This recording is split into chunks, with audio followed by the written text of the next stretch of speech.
Now we have a classic demonstration that membership of the EU is bad for British business. It affirms my belief that it's about time that my own country recognise that our interests are best served by not being a member of this club.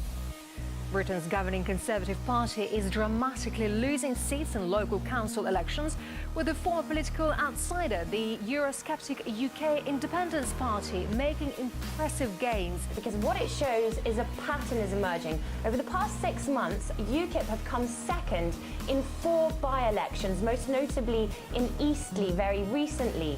And it's showing that UKIP, this was a party that was until very recently seen as marginal. One senior Conservative minister described them as clowns only very, very recently. Mr. Farage has the floor. Years ago, Mrs Thatcher recognised the truth behind the European project. She saw that it was about taking away democracy from nation states and handing that power to largely unaccountable people. Knowing as she did that the euro would not work, she saw that this was a very dangerous design. Now we in UKIP take that same view, and I've tried over the years in this Parliament to predict what the next moves would be as the euro disaster unfolded.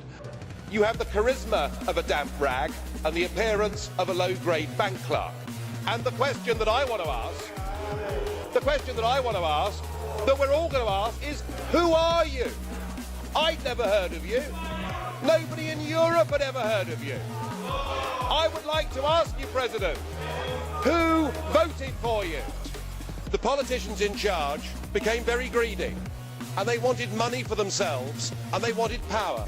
And so they resorted to lies and deceit, and they staged the most spectacular bureaucratic coup d'etat that the world had ever seen. But they went about building a new state, but they ignored the people.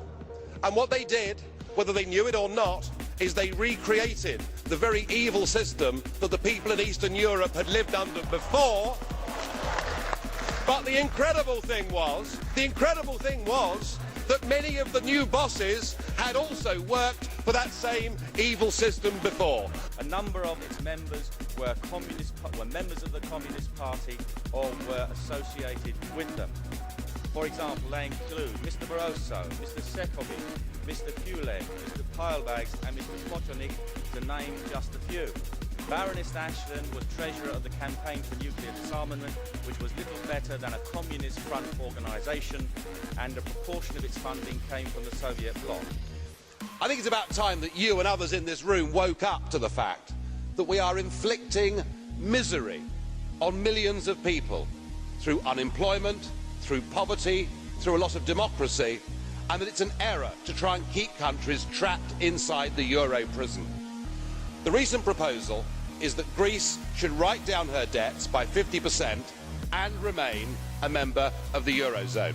Surely, Mr Juncker, if that happens, the same would happen to Portugal and Ireland too.